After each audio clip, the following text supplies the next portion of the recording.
ময়নাগুড়িতে এক মহিলার গলার চেন ছিঁড়ে নিয়ে গেল বাইকে করে আসা দুই দুষ্কৃতিকারী। ময়নাগুড়ি সুভাষনগর উচ্চ বিদ্যালয়ের পাশে এক মহিলার গলার চেন ছিনতাই করে পালালো বাইকে করে আসা দুই দুষ্কৃতিকারী। ঘটনাটি ময়নাগুড়ি পৌরসভা 13 নম্বর ওয়ার্ডের সুভাষনগর উচ্চ বিদ্যালয়ের পাশেই। আক্রান্ত ওই মহিলা জানান, প্রায় 3 ভাগ চেন ছিঁড়ে নিয়ে গেল দুষ্কৃতিকারীরা, বাকি 1 ভাগ চেন তার গলায় ছিল। এই ঘটনার পর ওই মহিলা প্রচণ্ডভাবে আতঙ্কিত হয়ে পড়ে এবং এলাকার পাশের বাড়িতে ঢুকে পড়ে।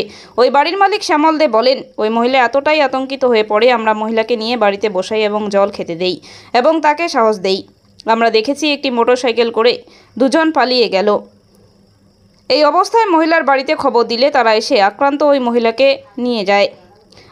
ওই মহিলাকে থানায় নিয়ে যায় এবং বিষয়টি সম্পূর্ণ থানায় জানায়। কত নম্বর ওয়ার্ড এটা? 10 নম্বর ওয়ার্ড। কি হয়েছে আপনার সঙ্গে বলেন তো? আমি আমার বান্ধবীর বাড়ি গেছিলাম সুভাষনগর। বাড়ি থেকে বেরিয়ে আমি এখন বাড়ি যাব আমার নিজের বাড়িতে। তখন কিছুটা দূর যাওয়ার পরেই পেছন থেকে একটা বাইক আসলো। বাইক এসে একজন বাইকে বসাই ছিল, স্টার্ট দেওয়া ছিল, আর আরেকজন নামলো, নামে এসে আমাকে জিজ্ঞেস করলো, কারো বাড়ি খোঁজ করছিল আর কি। তো আমি বললাম যে আমি তো চিনি না, অন্য কাউকে জিজ্ঞেস করেনি। ওইটুকুন কথা বলতে বলতেই গলার থেকে টান দিবে। ওটা টান দিবে না, আমি ভাবতেও পারিনি কথা বলতে বলতে যে টান দিয়ে নিয়ে যাবে। আচ্ছা, টান দিয়ে নিয়েই আর নাই। এমনি কোনো চিনতে পেরেছেন বা কিছু?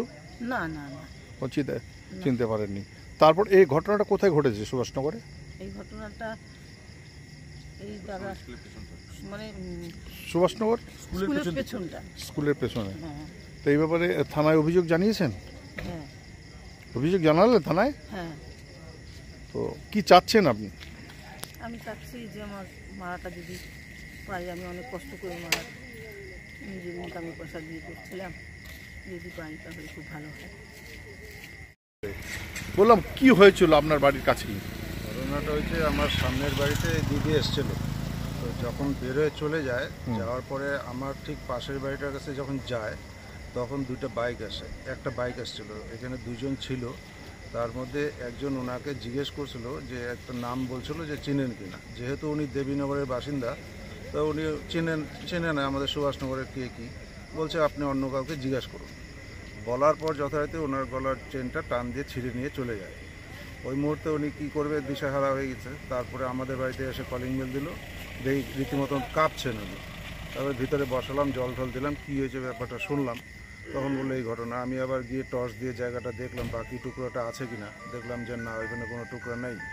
তারপরে যথারীতি ওই আমার বাড়ির উপরে একজন পুলিশ ভাড়া থাকে, তো ওনার সিসি ক্যামেরা ফুটেজটা দেখলাম হ্যাঁ উনি চলে যাচ্ছে যখন, তখন বাইকটা গেল, কিন্তু কোনো নাম্বার টাম্বার বোঝা গেল না, রানিংয়ে অন্ধকারে বুঝতে পারলাম না। এই ঠিক আছে।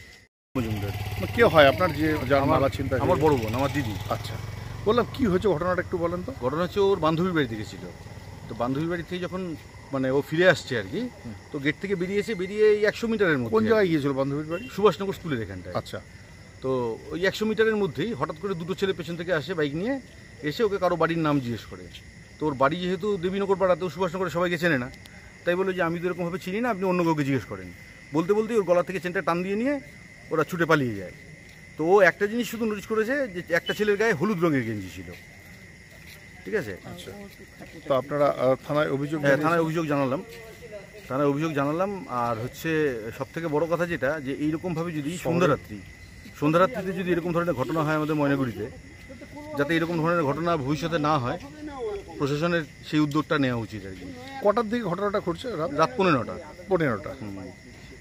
আচ্ছা, আপনার নাম? আমার নাম বিপ্লব মজুমদার।